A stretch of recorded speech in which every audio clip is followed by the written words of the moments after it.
Hello everyone, welcome to the channel prepare with अच्छा। देखिए, इस वीडियो में हम बात करेंगे कि CSAT जो कि यूपीपीसीएस प्रीलिम्स का सेकंड पेपर होता है, उसमें हमको कौन कौन से टॉपिक्स है जिनको पढ़ने की ज़रूरत है जिससे हमारा CSAT जो है वो इजीली क्वालिफाई हो जाए। ठीक है, तो सारे सब्जेक्ट्स पर बात करेंगे, उसमें जो जो चीज़ें आती हैं। उससे पहले यदि आप चैनल से नए जुड़ रहे हैं तो प्लीज़ सब्सक्राइब कर लीजिएगा, और अगर आपको वीडियोज़ अच्छी लगे तो प्लीज़ लाइक और शेयर करना बिल्कुल भी मत भूलें।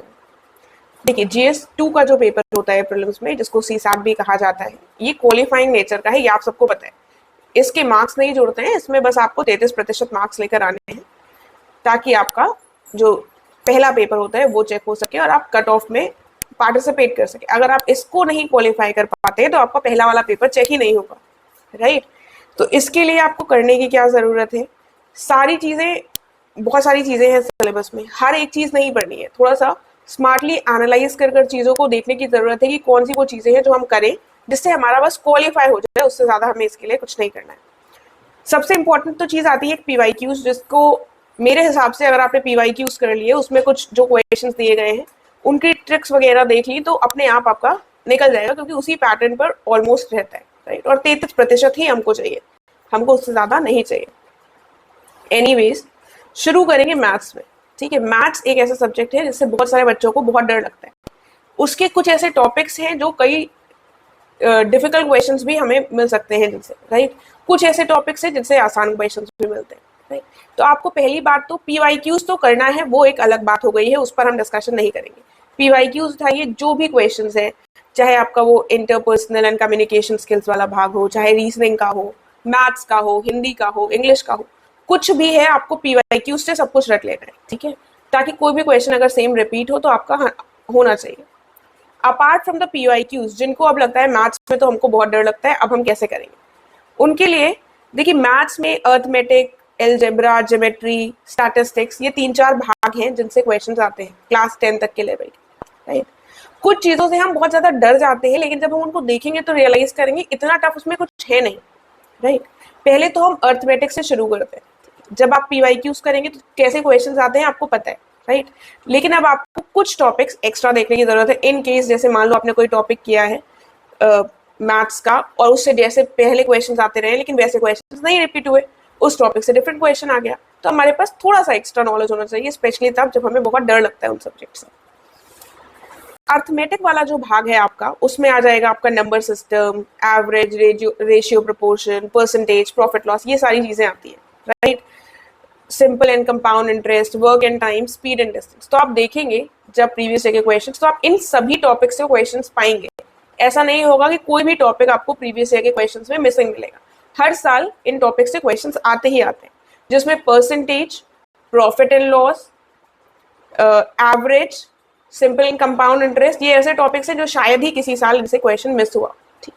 तो अब आपको ये जो अर्थमेटिक वाला पार्ट है, इसमें जो चैप्टर्स आसान लगते हैं, परसेंटेज हो गया, प्रॉफिट लॉस हो गया, बहुत जो टफ क्वेश्चन आते हैं वो नहीं, एक एवरेज क्वेश्चन जिस टाइप से बनता है, जिसमें ट्रिक्स यूज होती हैं जो शायद हमने अगर किसी और एग्जाम की प्रिपरेशन नहीं करी है तो हमें नहीं आती हो, लेकिन जबकि जो SSC या किसी और एग्जाम की प्रिपरेशन करते हैं उनको वो ट्रिक्स आती है, राइट।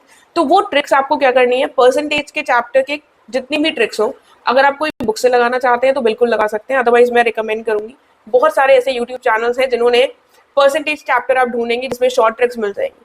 तो परसेंटेज से एक कॉम्पिटेटिव एग्जाम में जैसे भी क्वेश्चंस आ सकते हैं, उसमें जो भी ट्रिक्स का प्रयोग किया जा सकता है वो टीचर्स ने आपको बता रखी है, क्योंकि बिना ट्रिक्स के अगर आप ऐसे सोचेंगे तो वो कोई फायदेमंद चीज नहीं है, वो जस्ट वेस्ट ऑफ टाइम। तो आपने अगर किसी का वीडियो ऐसा देख लिया है, भले ही उन्होंने यूपीपीसीएस के लिए ना बताया, उन्होंने किसी भी एग्जाम के लिए बताया, लेकिन आपने परसेंटेज से जितने भी संभावित क्वेश्चंस हैं, परसेंटेज चैप्टर आपने किसी का देख लिया, तो वो आपका कंप्लीट हो गया। फिर आपको भरोसा करना पड़ेगा, हाँ ये वाला चैप्टर मेरा हो गया। सिमिलरली प्रॉफिट एंड लॉस के लिए कर सकते हैं, सिंपल एंड कंपाउंड इंटरेस्ट के लिए कर सकते हैं। सिंपल एंड कंपाउंड इंटरेस्ट थोड़ा सा टफ होता है, इसको स्किप भी किया जा सकता है। वर्क एंड टाइम के लिए किया जा सकता है, स्पीड, टाइम एंड डिस्टेंस वाला जो चैप्टर है उसके लिए किया जा सकता है, क्योंकि ये वाले क्वेश्चन आते ही आते हैं, इनसे एक एक क्वेश्चन ऑलमोस्ट मिल जाएगा। तो इन चैप्टर्स को हम मैथ से कर सकते हैं। एवरेज बहुत आसान चैप्टर है, ठीक है, तो उसको भी किया जा सकता है। देन बात आती है अर्थमेटिक का, हो गया। ये जो मोटे मोटे चैप्टर्स हैं सारे मैंने ऑलमोस्ट के नाम बता दिए हैं। जो आपको बहुत टफ लग रहा है वो चैप्टर छोड़ दीजिए, जैसे आपको बहुत डर लगता है कंपाउंड इंटरेस्ट और सिंपल इंटरेस्ट, उसको छोड़ दीजिए। उसका मैक्सिमम एक क्वेश्चन आ जाएगा, 2 क्वेश्चन आ जाएंगे, आपको वहां पर क्वालिफाई करना है, आपको सारे क्वेश्चन अटेम्प्ट कर कट ऑफ नहीं क्लियर करना है, तो उस चैप्टर को आपने स्किप कर दिया, ठीक है, लेकिन आपने परसेंटेज के सारे क्वेश्चंस देख लिए, आपने प्रॉफिट लॉस के सारे क्वेश्चंस देख लिए, राइट। इस तरीके से आपने बाकियों के देख लिए, तो आपके पास उनसे क्वेश्चन पूछा जाएगा तो आपको आता होगा, राइट।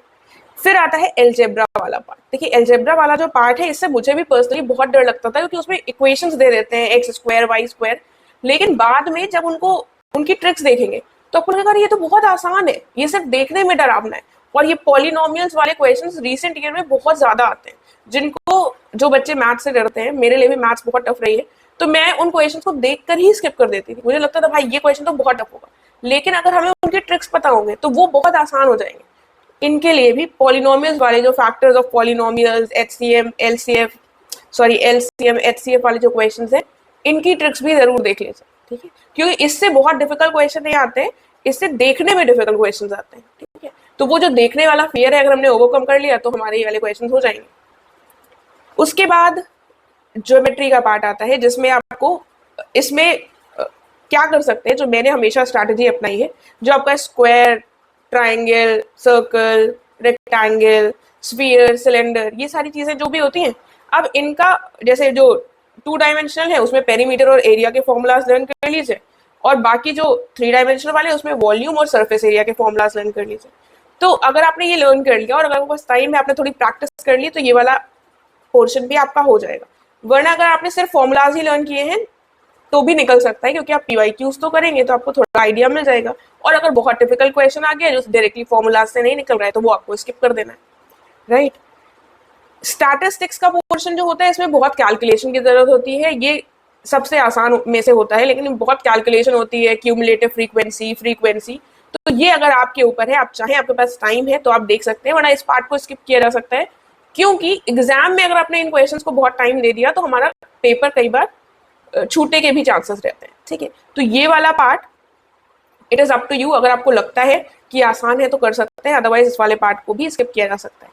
मीन, मीडियन और मोड को स्किप नहीं करना है, इससे क्वेश्चन हमेशा आता है और ये बहुत आसान चीज है, बस आपको एक बार समझने की जरूरत है। ये एक बार असेंडिंग ऑर्डर में, डिसेंडिंग ऑर्डर में उनको अरेंज कर दो, ठीक है, इस तरीके से आसान है।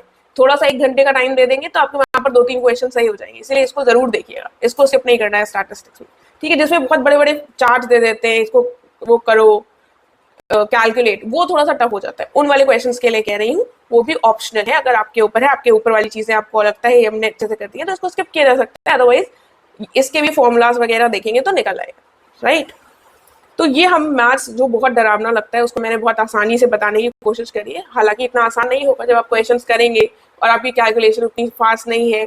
कई बार हम मैथ्स में बहुत डरते हैं तो उसका फियर बहुत ज्यादा होता है, राइट। तो थोड़ा सा टाइम अगर आप निकालेंगे कि रोज जब एग्जाम पास आने लगे, अभी रुक जाइए, अभी थोड़ा सा टाइम है, जब एटलीस्ट 2 महीने के लगभग बच्चा हो, तब आप क्या कर सकते हैं, रोज 1 घंटा दीजिए या 2 घंटा दीजिए, 3-4 दिनों में 1 दिन आपने थोड़ा बहुत मैथ्स की प्रैक्टिस कर दी तो आपका निकल जाएगा, ठीक है। क्वालिफाई करना है, इसको जरूर ध्यान में रखिएगा, क्योंकि हम इतना ज्यादा कई बार उसके पीछे फियर के मारे भागने लगते हैं कि हमारा सारा टाइम उसमें निकल जाता है, जबकि सारा टाइम हमको GS1 में देना है, इसको सिर्फ क्वालिफाई करना है।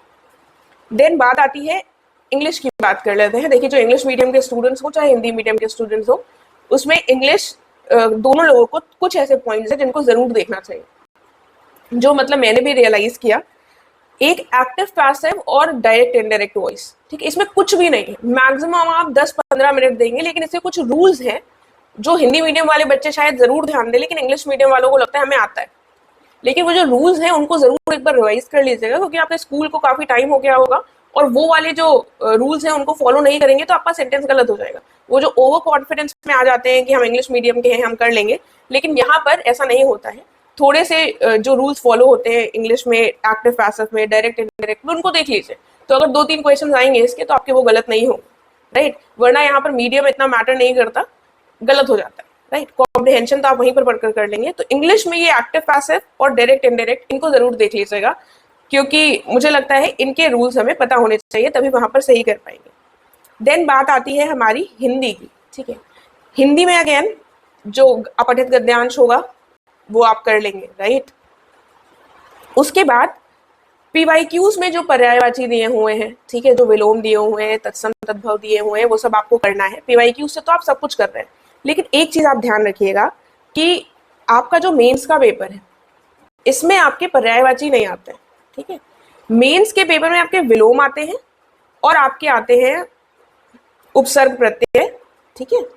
देन वाक्यांशों के लिए एक शब्द, वाक्यांशों के लिए एक शब्द आपका उसमें नहीं आता है प्रीलिम्स में, ठीक है। तो अगर आपके पास टाइम है, आप कुछ लर्न करना चाहते हैं extra apart from the PYQs, तो विलोम कीजिए, ठीक है, क्योंकि विलोम आपको मेंस में भी हेल्प करेगा। प्रीलिम्स में आप अगर अभी आप लर्न करने बैठ जाएंगे पर्यायवाची और आपको वो मेंस में नहीं हेल्प करेगा तो क्या फायदा होगा। अनटिल अनलेस आप आरओ या कोई और एग्जाम दे रहे हैं जिसमें पूछा जाता है, तब तो सीन डिफरेंट हो गया। लेकिन फिलहाल की कंडीशन में जो लोग सिर्फ यूपीपीसीएस दे रहे हैं, उनको अगर हिंदी में कुछ लर्न करना है वोकैबुलरी वाले पार्ट में, तो विलोम को लर्न कीजिए, वो आपको हेल्प करेंगे मेंस में, राइट। उसके बाद उपसर्ग और प्रत्यय, लेकिन उपसर्ग प्रत्यय आपके प्रीलिम्स में नहीं आते, राइट। तत्सम तद्भव, ये सारी चीजें जो आपके मेंस में नहीं आती हैं, उनको आप पीवाईक्यू से कीजिए, रिपीट हो जाएंगी, चीजें हो जाएंगी, ठीक है। उसके बाद जो आपको पढ़ने की जरूरत है अपार्ट फ्रॉम पीवाईक्यूज हिंदी में, वो आपकी आ जाती है संधि, समास और क्रिया। ये हमारा ग्रामर का पोर्शन है, बहुत इसमें कुछ टफ नहीं है। संधि का डालिए आप कॉम्पिटिटिव एग्जाम्स के लिए संधि, बहुत सारे लोगों ने वीडियोस बना रखे हैं, जो मैं आपको बता रही हूँ ऐसे मैंने खुद भी प्रिपेयर किए हैं चीजें, क्वेश्चंस आपको ट्रिक्स मिल जाएंगी, अदरवाइज मेरे पास और सोर्सेस भी थे, लेकिन ये सबसे बेस्ट सोर्स है जो मैंने लोगों को रिकमेंड किया है और लोगों ने उसको फॉलो कर इजिली चीजों को कर लिया, राइट। अब संधि, समास और क्रिया के अगर आपके पास नोट्स नहीं है, किसी ने यूट्यूब में पढ़ा रखा है किसी भी एग्जाम के लिए, तो आपको उससे सारे उसके रूल्स और रेगुलेशंस पता चल जाएंगे। बस आपको अपने पास नोट डाउन कर लेना और एग्जाम में जो 2 घंटे का टाइम होता है उसमें रिवाइज कर लीजिएगा। इससे क्वेश्चन जरूर आता है संधि, समास और क्रिया वगैरह से। अगर आपको इसके बारे में मोटा मोटा आइडिया हो गया, आपको कोई हिंदी में पीएचडी नहीं करनी है, तो वो वाले क्वेश्चंस आपके सही हो जाएंगे, चाहे आप हिंदी मीडियम के हो चाहे आप इंग्लिश मीडियम के हो, राइट। और पर्यायवाची वगैरह जो हुए, जो वोकैबुलरी का पार्ट होता है, वो हमारे प्रीवियस ईयर से कर ही जाता है कोइंसाइड, राइट। और विलोम आपने एक्स्ट्रा पढ़ लिए जो आपको काम आ जाएंगे मेंस में। आई होप क्लियर हो रहा होगा, कोई कंफ्यूजन नहीं होगा। देन बात आती है रीजनिंग की। रीजनिंग के लिए पीवाईक्यू से ऊपर आपको कुछ भी करने की जरूरत नहीं है। फिर बात आती है इंटरपर्सनल एंड कम्युनिकेशन स्किल की। पीवाईक्यूज को कीजिए, जहां पर कोई क्वेश्चन ना समझ में आ रहा हो उसको गूगल सर्च कर लीजिए। उसके लिए भी आपको कोई टॉपिक अलग से ढूंढने की जरूरत नहीं है। बहुत सारे लोगों ने बहुत सारी सीरीज वगैरह चला रखी है, मतलब मैं पर्सनली रिकमेंड नहीं करती हूँ उसके लिए। बाकी तो मैं यूट्यूब पे बहुत सारे वीडियोस सब चीजें बताती हूँ, लेकिन वो आपका टाइम वेस्ट ज्यादा होगा, क्योंकि जब आप क्वेश्चंस करेंगे, थोड़ा सा दिमाग खोलकर क्वेश्चंस करेंगे, तो आपको अपने आप चीजें स्ट्राइक करने लगेंगी कि अच्छा ये इतना इजी सा है। इंटरपर्सनल और कम्युनिकेशन के जो स्किल है, जो अगर थोड़ा सा दिमाग लगाएंगे हम, तो चीजें बिना पढ़े ही हम आंसर टिक कर लेंगे, राइट। केवल वो जो शब्द होते हैं वो बहुत टफ है, वो हम पीवाईक्यूज से थोड़ा सा समझ लें, पीवाईक्यूज को करें, कोई इंपॉर्टेंट पॉइंट लगे तो उसको गूगल सर्च करना है और बाकी नोट्स में लिखें। इससे ज्यादा आपको कुछ भी और रेफर करने की जरूरत नहीं है। आई होप क्लैरिटी मिली होगी। यही मोटे मोटे 5 सब्जेक्ट्स हैं जिनसे क्वेश्चन पूछे जाते हैं।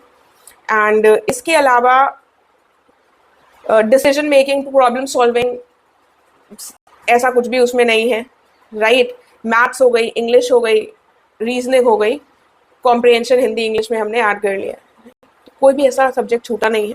आई होप आपको क्लैरिटी मिली होगी। इनकेस कोई भी कंफ्यूजन हो, कहीं पर भी डाउट हो, तो प्लीज पूछ लीजिएगा।